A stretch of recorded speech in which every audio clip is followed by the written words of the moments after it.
In the fading light of a Chicago autumn evening, Lee Min-ho stood at the edge of Lincoln Park, watching a world he'd long ago stopped believing in.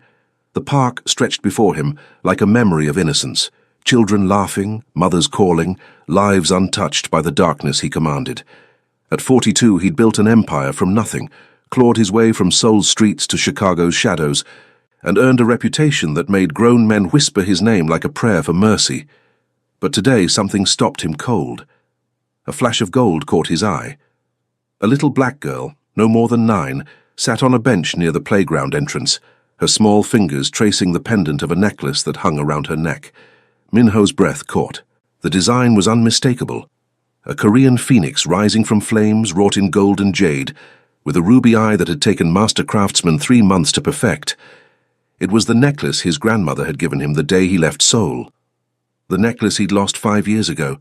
The necklace worth more than most people earned in a lifetime. Min-ho's hand instinctively moved to his neck, where the necklace should have been. 5 years. 5 years since he'd lost it in a deal gone wrong in this very neighborhood. He'd searched for months, offered rewards that could have bought houses, threatened people who'd never threatened him back. Eventually, he'd accepted it was gone, stolen, sold, melted down for quick cash. But here it was, on a child. He studied the girl more carefully. She wore clothes that had seen too many washes, jeans with patches on the knees, sneakers held together with determination and duct tape. Her hair was pulled back in neat cornrows, despite the fraying edges of her jacket. She hummed to herself, swinging her legs, utterly unaware of the fortune resting against her collarbones. Min-ho's security detail tensed as he stepped forward. They knew that walk, purposeful, predatory, the stride of a man who'd decided something and wouldn't be deterred. But he raised a hand, stopping them 20 feet back. "Stay here," he commanded in Korean. His second in command, Jae-sung, nodded, but kept his hand near his concealed weapon. Min-ho approached slowly, not wanting to startle her. Years of reading people told him this child had been taught to fear strangers, especially men like him. Expensive suit, cold eyes, the kind of presence that announced danger without a word spoken. "Hello," he said, his accented English softer than usual. The girl looked up, her brown eyes widening. She clutched her small backpack tighter. "Hi." "That's a beautiful necklace." Her hand flew to the pendant protectively. "My mama gave it to me." Min-ho's jaw tightened, but he kept his expression neutral. "Your mama has good taste. Where did she find something so special?" The girl's gaze darted toward the street, then back to him. Smart kid, cautious, good. "I'm not supposed to talk to strangers." "Smart rule," Min-ho acknowledged. "Is your mama nearby?" Before the girl could answer, a woman's voice cut through the early evening air. "Amara, step away from that man!" Min-ho turned to see a black woman rushing toward them, her work uniform, a grocery store vest over jeans, identifying her before her protective fury did. She was in her early 30s, moving with the exhausted determination of someone who'd worked a double shift and still had a child to protect. Serena Johnson had seen men like this before. Expensive suit, cold demeanor, the kind of man who didn't belong in her neighborhood unless he was collecting debts or causing trouble. She positioned herself between him and Amara, her heart hammering against her ribs. "Whatever you want, we don't have it," she said, her voice steady despite the fear coursing through her. Min-ho studied her.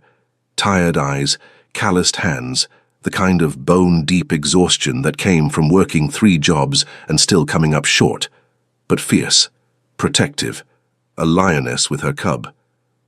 "I don't want trouble," he said carefully. "I only want to ask about the necklace your daughter is wearing." Serena's hand went to Amara's shoulder, pulling her closer. "What about it? Where did you get it?" She hesitated. The truth might sound like theft, but lying to this man felt more dangerous. "I found it. A few years ago, in the alley behind my building.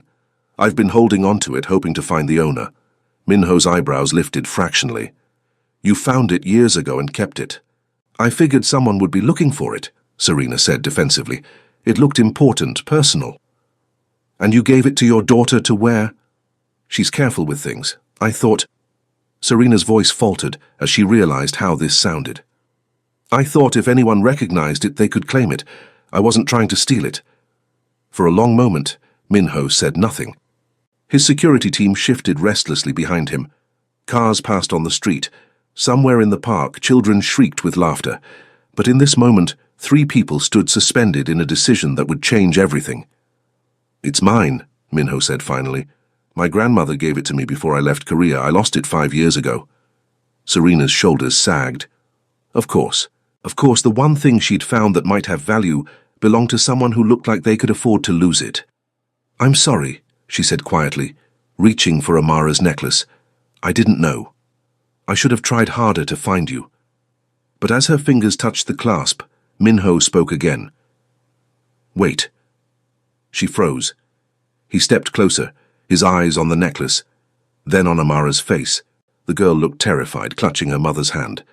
Serena stood between them like she'd fight a dragon if needed, and something in Minho's chest, something he thought had died years ago in Korea's brutal streets, stirred to life. He'd spent 5 years searching for this necklace, 5 years offering fortunes, making threats, turning Chicago's underworld inside out. But in all that time, he'd never imagined this scenario. Never imagined it would be found by someone who actually planned to return it. In his world, people took. They stole, they lied, they betrayed for far less than this necklace was worth. But this woman, this exhausted, struggling woman who probably needed money more than anyone he'd ever met, had kept it safe. Had given it to her daughter, not to pawn, but to protect. "You kept it safe," he said slowly, each word weighted with meaning. "For years." Serena didn't know what to say. "I didn't know what else to do with it." Minho looked at the necklace one more time, then at Serena's worn shoes, at Amara's patched jeans, at the grocery store vest that spoke of minimum wage and maximum effort. "I need to speak with you," he said. "Not here, somewhere private. But I promise no harm will come to you or your daughter." Serena's instinct screamed danger, but something in his eyes, something raw and honest, made her hesitate. "Why?" Minho's lips curved in something that wasn't quite a smile. "Because in 20 years of business in this city, you're the first person who's ever tried to give me something back instead of taking from me. And that, Ms. Johnson, Serena Johnson. Ms. Johnson, that deserves a conversation." 30 minutes later, Serena sat in a corner booth of a quiet Korean restaurant in Chinatown, Amara beside her, both of them staring at the man who'd turned their evening into something surreal. Minho had insisted on feeding them first, and Serena, who'd planned on mac and cheese from a box for dinner, hadn't had the strength to refuse.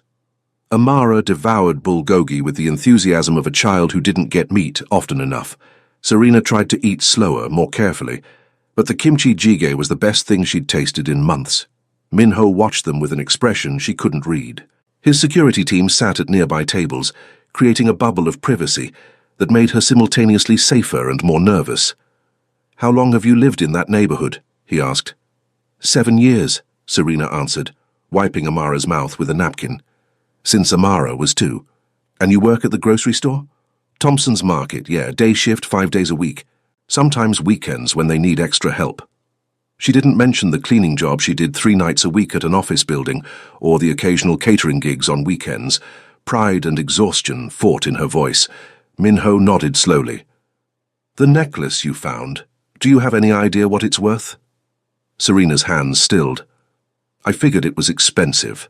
It's worth approximately $250,000, he said quietly. "The gold alone is worth $40,000. The jade is rare imperial green, the ruby is Burmese. But the craftsmanship, that's what makes it priceless. It was commissioned by my family in Seoul. Only 3 exist in the world." The blood drained from Serena's face. She'd been carrying $250,000 around her neck for years, had let her daughter wear it to the park like costume jewelry. "I didn't know," she whispered. "I swear, I didn't know." "I believe you," Minho said, and the certainty in his voice made her look up sharply. "If you'd known, you would have sold it, used the money to move somewhere better, to give your daughter more than—" He gestured vaguely at their worn clothes. "This." Serena's spine straightened. "We make do. I work hard. Amara has food, shelter, love. We're doing fine." "Are you?" The question hung in the air like a challenge. Serena wanted to say yes, wanted to defend her life, her choices, her motherhood. But Minho's eyes saw too much, saw the exhaustion she carried like a second skin, the worry that kept her up at night, The calculations she did every month trying to make poverty stretch far enough to cover dignity. "The necklace is yours," she said instead, reaching for the clasp. "Amara, honey, we need to give it back." Amara's eyes welled with tears. "But Mama, I know, baby. But it belongs to Mr. Serena realized she didn't know his name. "Lee Min-ho," he supplied. Then to Amara, more gently, "You took good care of it. Your mama taught you well." Serena fumbled with the clasp, her fingers trembling slightly. When it came free, she placed it carefully on the table between them, the gold gleaming under the restaurant lights. Min-ho stared at it, 5 years of searching, of obsession, of revenge fantasies against whoever had stolen his grandmother's final gift.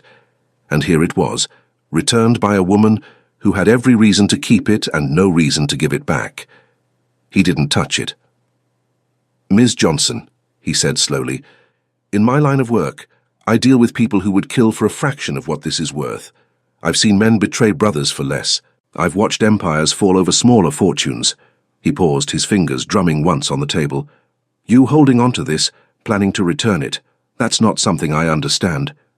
"It wasn't mine to keep," Serena said simply. "Neither is most of what people possess." She met his gaze directly. "Maybe in your world. In mine, you work for what you have. You earn it. You don't take what doesn't belong to you." Min-ho felt something shift in his chest. His grandmother had said similar things, back when he was young and Seoul was still home, before survival had taught him different lessons. "I want to offer you something," he said abruptly. Serena's eyes narrowed. "I don't want charity." "It's not charity. It's—" He paused, choosing words carefully. "A business arrangement. I stock shelves and mop floors. What business could we have?" Min-ho leaned forward. "You found something valuable and protected it for years, waiting for the right moment to return it. That shows integrity, patience, trustworthiness." His voice dropped lower. "Those are rare qualities, qualities I need in my organization." "Your organization," Serena repeated slowly, understanding dawning. "You're not just some rich businessman, are you?" No, she should have been afraid, should have grabbed Amara and run, but something in her was tired of running, tired of scraping by, tired of watching her daughter wear second-hand everything, while rich kids in Lincoln Park had rooms full of toys. "What are you offering?" Min-ho smiled then, a real smile, and it transformed his face from dangerous to devastating. "A job, a real one. In one of my legitimate businesses, I own several properties in the city. Property management, bookkeeping, whatever suits your skills. Better pay than Thompson's Market. Healthcare, housing assistance. Why? Because you gave me back something I thought I'd never see again. Not for reward, not for recognition, because it was the right thing to do." He picked up the necklace, the gold warm in his palm. "In my world, Ms. Johnson, that makes you either very foolish or very brave. I'm betting on brave." Serena looked at Amara, who was watching the conversation with wide, intelligent eyes. Looked at the empty plates before them, the best meal they'd had in months. Looked at this dangerous, powerful man who was offering her something impossible. "I need to think about it," she said. Min-ho nodded. "Fair enough. But Ms. Johnson—" He stood, straightening his jacket, the necklace disappearing into his pocket. "In this city, opportunities like this don't come twice. Think quickly." Serena didn't sleep that night. She lay in her small apartment, listening to Amara's soft breathing from the twin bed across the room, and ran calculations in her head. Min-ho had left her his business card. Simple, elegant, with just a name and a phone number. No company name, no title. The kind of card that said everything by saying nothing. She should throw it away, should forget the whole encounter. Men like that, men with security details and restaurants that cleared tables at a snap of their fingers, they didn't help people like her without expecting something in return. But God, she was tired. Tired of the second job, the third job, the constant anxiety about rent, about food, about whether Amara's shoes would last another month. Tired of watching other mothers at the park with their strollers that cost more than her monthly salary. Their children in pristine clothes, their lives apparently untouched by the grinding weight of poverty. Her phone buzzed. A text from her night shift supervisor. "Can you cover tomorrow?" Sarah called out sick. Another shift. Another night away from Amara. Leaving her 9-year-old daughter with Mrs. Chen from down the hall. A kind woman, but elderly and tired herself. Serena picked up Minho's card. The address he'd texted her was in River North, one of Chicago's most expensive neighborhoods. The building was all glass and steel, modern and imposing, and Serena felt distinctly out of place in her best interview outfit. A blazer from Goodwill and pants that were almost professional if you didn't look too close. The security guard in the lobby checked her name against a list, nodded, and directed her to the 15th floor. The elevator was faster and smoother than any she'd ridden before. Minho's office overlooked the Chicago River. Floor-to-ceiling windows framed the city like a painting. He stood with his back to the door, hands in his pockets, the white shirt he wore this time casually elegant, the top 4 buttons undone in a way that suggested power rather than relaxation. "Ms. Johnson," he said without turning, "I wasn't certain you'd come." "I almost didn't." He turned then, a slight smile on his lips. "But you did." "Why?" Serena set her purse down on the chair beside her but didn't sit. "Because I have a daughter who deserves better than what I can give her working at Thompson's Market. Because I'm exhausted and angry and tired of being one unexpected expense away from homelessness." She lifted her chin. "And because you're right, opportunities like this don't come twice." "Honest," Minho observed. "Good. I value honesty." "What exactly do you value it for, Mr. Lee? What's this really about?" He moved to his desk, pressed a button on his phone. "Jae Sung, bring the folder." Moments later, his second-in-command entered, placed a manila folder on the desk, and left without a word. Minho opened it, turned it toward Serena. Inside were documents, contracts. A job offer for a property manager position at one of his residential buildings. Salary, $75,000 a year. Benefits, comprehensive health insurance, retirement plan, housing allowance. Serena's knees went weak. 75,000. She currently made 28. "This is..." She couldn't finish the sentence. "Fair compensation for managing a 40-unit building," Minho said. "You'll oversee maintenance, handle tenant relations, coordinate with contractors. I'll provide training. The housing allowance covers a 2-bedroom apartment in the building, rent-free." "Why me? I have no experience with this." "You've kept an apartment for 7 years on poverty wages. You've raised a child alone. You've managed to maintain dignity and integrity in circumstances that would have broken most people." Minho's voice was calm, factual. "Those are exactly the skills I need." Serena sat down heavily. "What's the catch?" "No catch. You work for me.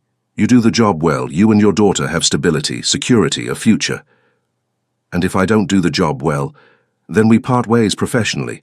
But I don't think that's a concern." He paused. "You protected something precious for years without knowing its value, Ms. Johnson. Imagine what you'll do when you actually have resources." She stared at the contract. The numbers blurred slightly. This was insane, impossible. People like her didn't get offers like this. "I need one thing in return," Minho said quietly. There it was. The catch. "What?" He picked up the necklace. He'd been wearing it since last night, she noticed. The phoenix gleamed against the ink of his neck tattoo. "I need you to keep being exactly who you are. Honest, hard-working, someone who does the right thing even when it costs them." He met her eyes. "My world has very few people like that, Ms. Johnson. I'd like to have at least one person in my organization I can trust completely. You don't know me. I know you had $250,000 and gave it back. That's all I need to know." Serena's hands trembled as she reached for the pen he offered. This was crazy. This was too good to be true. This was exactly the kind of decision that changed lives, for better or worse. But when she thought of Amara's patched jeans, of the apartment with heat that barely worked in winter, of the constant exhaustion that made her feel 40 instead of 33, she signed. Minho's smile was genuine. "Welcome to the team, Ms. Johnson." "Serena," she said softly. "If we're going to work together, call me Serena." "Serena," he repeated, testing the name. "I'm Minho." "No more Mr. Lee." She stood, still shaking slightly, the contract clutched in her hands like a lifeline. At the door, she paused. "Why are you really doing this?" Minho was quiet for a moment. Then, "My grandmother used to say that the universe keeps score even when we don't. You did something kind for a stranger without expecting anything in return." "Maybe."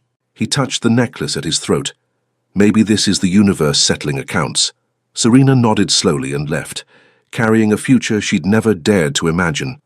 Behind her, Min-ho stared out at Chicago's skyline, the phoenix necklace warm against his skin, and wondered when exactly he'd started believing in karma again. 3 months later, Serena stood in her new apartment, watching Amara do homework at a real desk in her own bedroom, and still couldn't quite believe it was real. The apartment was beautiful, hardwood floors, updated kitchen, windows that actually closed properly, heat that worked, hot water on demand. Amara had her own room for the first time in her life, painted purple at Serena's insistence that this was their home now, not just another temporary stop. The job was demanding but fair. Min-ho had been right about her skills translating. Managing a household on nothing prepared you remarkably well for managing 40 households with actual budgets. The tenants respected her, the maintenance staff listened when she spoke, and the contractors stopped trying to overcharge once word spread that she was under Lee Min-ho's protection. That protection was subtle but absolute. A plumber tried to inflate an invoice once. Serena mentioned it to Min-ho in their weekly meeting. The plumber not only corrected the bill but offered a discount and apologized profusely. She didn't ask what Min-ho had said. She didn't need to. "Mama," Amara called from her room. "Can Destiny come over Saturday? Her mum said it's okay." Serena smiled. Destiny was a girl from Amara's new school, a better school, in a better neighborhood, where her daughter's intelligence was recognized instead of overlooked. "Sure, baby, we can make pizza. Not box pizza, real pizza. The kind with actual toppings and cheese that melted properly." The buzzer rang. Serena checked the intercom. Min-ho. He'd taken to stopping by occasionally, ostensibly to check on building maintenance, but really, she suspected, to check on them. "Come up," she said, buzzing him through. When she opened the door, he held a bag from a Korean bakery she'd mentioned liking. "Thought Amara might enjoy these. You're going to spoil her." "That's the idea." He stepped inside and Amara immediately ran out to greet him. "Min-ho, look, I got an A on my math test." She thrust the paper at him proudly. He examined it seriously. "Excellent work. I knew that tutoring would help." Serena had protested when he'd offered to pay for a tutor, had argued she could help Amara herself, but he'd pointed out that she was already working full-time, and wouldn't she rather spend their time together, actually being together, not struggling through long division? He'd been right. Again. "Why don't you start on that pastry in the kitchen?" Serena suggested to Amara. "Then back to homework." When they were alone, Min-ho's expression grew more serious. "How are you really doing?" "Honestly? Sometimes I wake up and think this is all a dream." Serena gestured at the apartment. "That I'll open my eyes in the old place, and this will all have been some elaborate fantasy. It's real. You earned it." "Did I?" "All I did was return something that wasn't mine." Min-ho moved to the window, looking out at the city. "Do you know why I really hired you, Serena?" She waited, sensing this was important. "When I lost my grandmother's necklace, I became someone I didn't recognize. Ruthless, yes, I've always been that. But also bitter, convinced that everyone was out to take from me, that trust was weakness, that the only way to protect what mattered was to never let anything matter too much." He turned back to her. "Then you appeared, with your daughter, your honesty, your—" He searched for the word. "Your goodness. And it reminded me of why I fought so hard to get out of Seoul's slums, not to become rich, not to become powerful, but to create a life where goodness could exist without being punished for it." Serena's throat tightened. "Min-ho." "You gave me back more than a necklace," he said quietly. "You gave me back a piece of who I used to be, who I wanted to be, before survival required me to become something else." The moment hung between them, heavy with meaning Serena wasn't sure how to interpret. Was this gratitude? Something more? Before she could respond, his phone buzzed. He glanced at it, his expression shuddering. "I need to go, business." The word business could mean anything. Serena had learned not to ask. Her job was legitimate, completely clean. But Min-ho's empire extended into shadows she didn't want to examine too closely. "Be safe," she said instead. He paused at the door. "Always am." Then, softer. "Thank you, Serena, for taking the job, for trusting me, for—" He gestured vaguely, encompassing the apartment, Their arrangement, whatever this growing connection between them was becoming. "Thank you for seeing me," she replied, "for seeing us as worth the investment."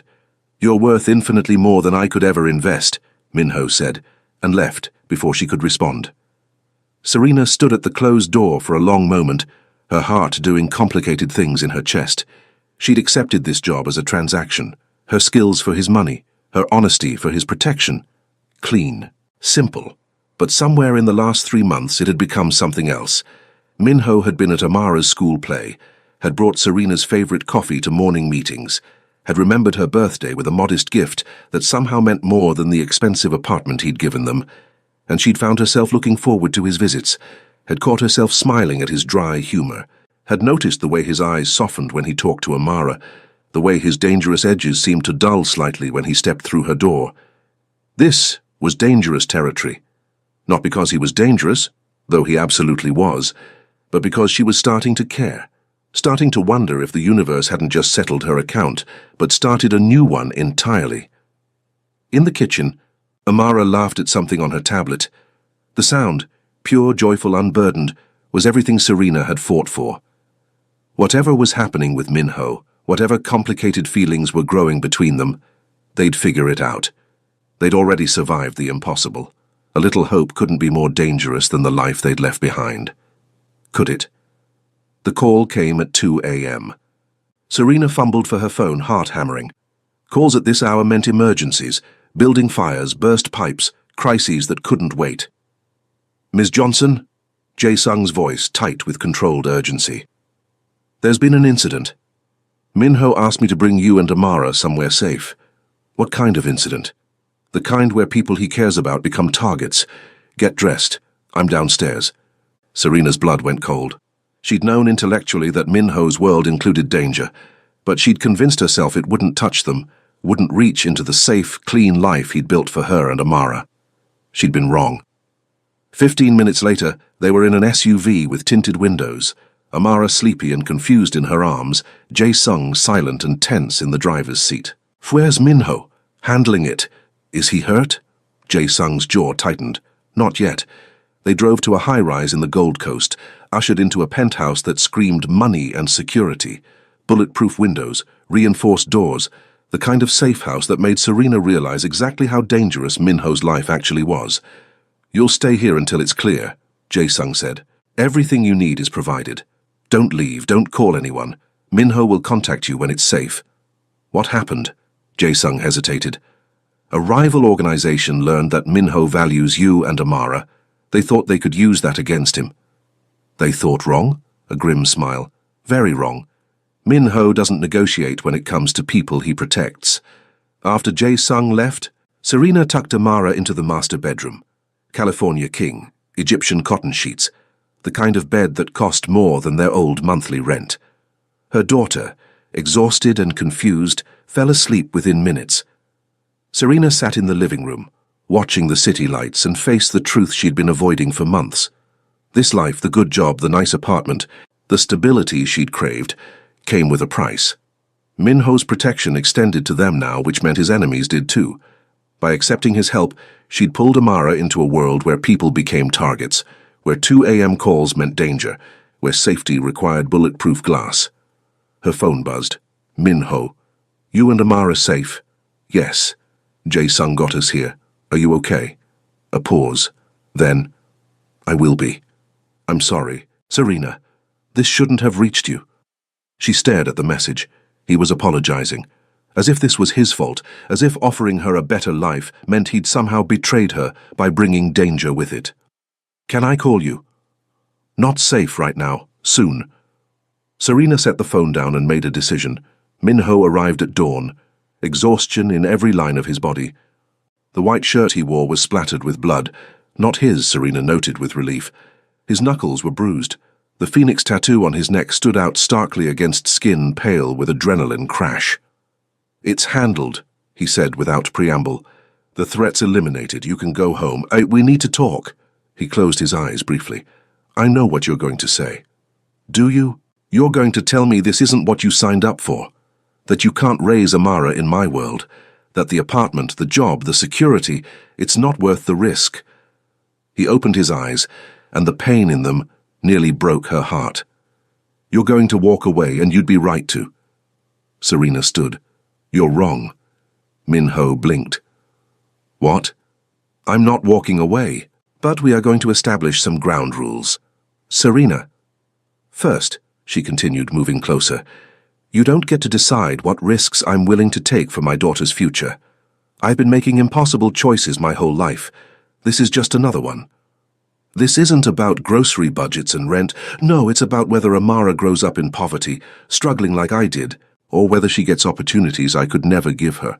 It's about whether I spend my life exhausted and afraid, or whether I build something better." She stopped inches from him. "You think I don't know what you are, what you do. I'm not stupid, Min-ho. I've known from the beginning." "Then why?" "Because everyone's dangerous in their own way. The landlord who threatened to evict us for being 3 days late on rent.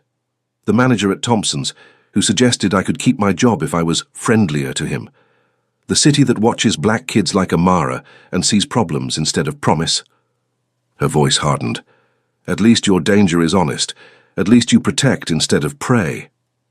Min-ho stared at her. "You're not making sense.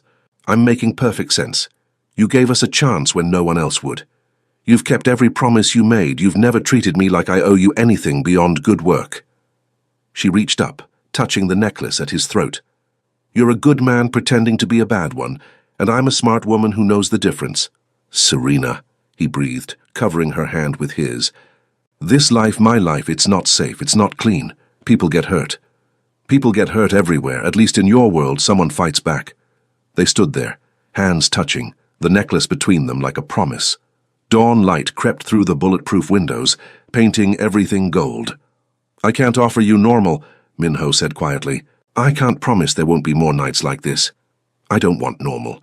Normal got me nowhere. I want this, whatever this is. The job, the apartment, the security. You." The last word came out softer, more vulnerable. Min-ho's other hand came up to cup her face. "You're sure?" "I've never been more sure of anything." He kissed her then, gentle despite the violence still fresh on his hands. Serena kissed him back, tasting coffee and exhaustion, and something that felt dangerously close to hope. When they pulled apart, he rested his forehead against hers. "Ground rules. You don't make decisions about our safety without consulting me. I'm not a damsel to be rescued. I'm your partner."